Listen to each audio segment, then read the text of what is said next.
Selamat sore Pak Reinhard, perkenalkan kami dari kelompok C yang beranggotakan 4 orang. Saya sendiri Mutiara Destiani, terus ada Angelika Keisha, ada Ayumi, dan ada Samuel. Pada video kali ini kami akan menjelaskan hasil coding yang kelompok kami kerjakan. Jadi pertama-tama kita impor dua pustaka. Yang pertama untuk menghitung angka dan array numerik, yang kedua untuk menampilkan grafik hasil simulasi.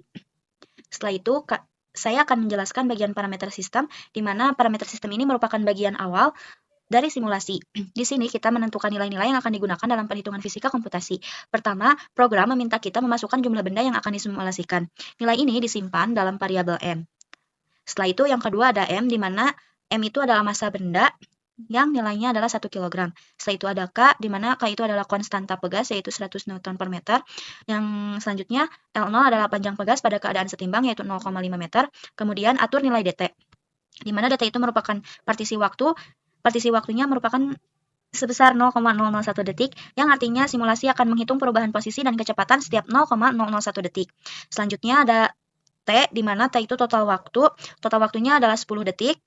Setelah itu kita bisa menghitung jumlah langkah atau iterasi yang dibutuhkan selama simulasi dengan rumus ini.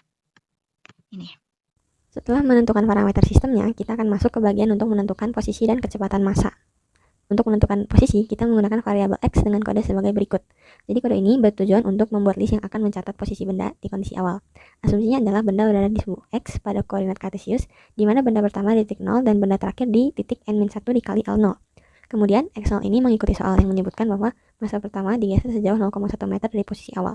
Kemudian, setelah menentukan posisi benda pada sistem, kita juga harus menentukan kecepatan benda pada sistem. Variabel V dengan kode NP0SN ini berfungsi untuk mencatat kecepatan total sistem, di mana kecepatan total ini nantinya akan digunakan dalam menghitung energi kinetik total sistem. Kemudian, barulah kita membuat kode untuk mendata energi kinetik dan energi potensial sistem dalam bentuk matriks dengan variabel step sebagai baris dan kolom pada energi kinetik yaitu N, sementara kolom pada energi potensial adalah N-1, karena energi potensial pegas berada di antara dua massa, sehingga jumlah pegasnya dikurang 1. Dalam menyelesaikan persoalan di atas, digunakan hukum kedua Newton, yaitu F sama dengan M kali A. Maka didapat persamaan A sama dengan F per M, dan F adalah gaya pegas, sehingga A sama dengan min Kx per M. Maka didapat dua fungsi, yaitu F1 dan F2. F1 adalah turunan pertama dari X terhadap T, yaitu kecepatan. Kemudian F2 adalah turunan kedua dari X terhadap T, yaitu percepatan. Percepatan ini berbeda-beda untuk setiap benda, karena gaya pegas dimulai dari benda pertama, kemudian berpengaruh terhadap benda selanjutnya. Sehingga kita gunakan A yang merupakan array untuk mencatat percepatan benda setiap masing-masing benda setiap waktu. Lalu, ada fungsi perulangan for yang digunakan untuk menghitung gaya pegas setiap benda menggunakan persamaan F sama dengan K kali delta X.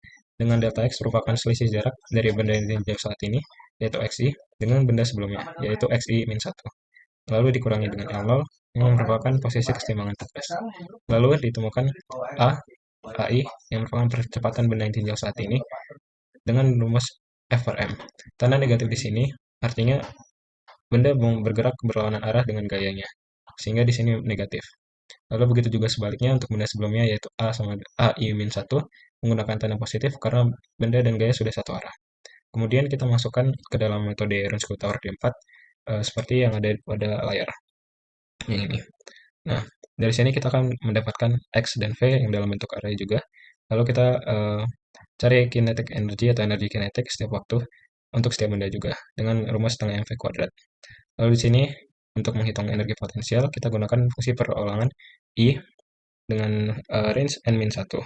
Karena di sini gaya pegasnya berbeda-beda. Oke. Di sini dx itu adalah sama seperti delta x yang di atas untuk mencari panjang pegas dari posisi kesetimbangannya. Lalu kita masukkan ke rumus energi potensial untuk pegas, yaitu setengah kx kuadrat dengan x itu dx, makanya di sini dx-nya dikuadrat. Lalu kita masukkan ke dalam array energi potensial. Oke, selanjutnya itu kita membuat array time berisi nilai-nilai dari waktu 0 sampai T, di mana T yang kita gunakan itu 10 detik sebanyak steps titik. Steps ini merupakan jumlah total langkah waktu dalam simulasi seperti yang sudah dijelaskan sebelumnya, dan np.linspace ini berfungsi untuk memastikan pembagian waktu itu merata dari awal hingga akhir. Yang selanjutnya itu plt.figure digunakan untuk membuat gambar baru untuk grafik dengan ukuran lebar 12 dan tinggi 6 dalam satuan inci. Kemudian yang ini itu digunakan untuk menampilkan grafik energi kinetik total terhadap terhadap waktu, yang ini untuk menampilkan grafik energi potensial total terhadap waktu, dan yang ini itu untuk menampilkan grafik energi total terhadap waktu, di mana .subAxis sama dengan 1 itu digunakan untuk menjumlahkan setiap elemen pada baris dalam array, dan label ini berfungsi untuk memberi keterangan pada legenda. Dan energi total itu merupakan penjumlahan dari energi kinetik dan energi potensial.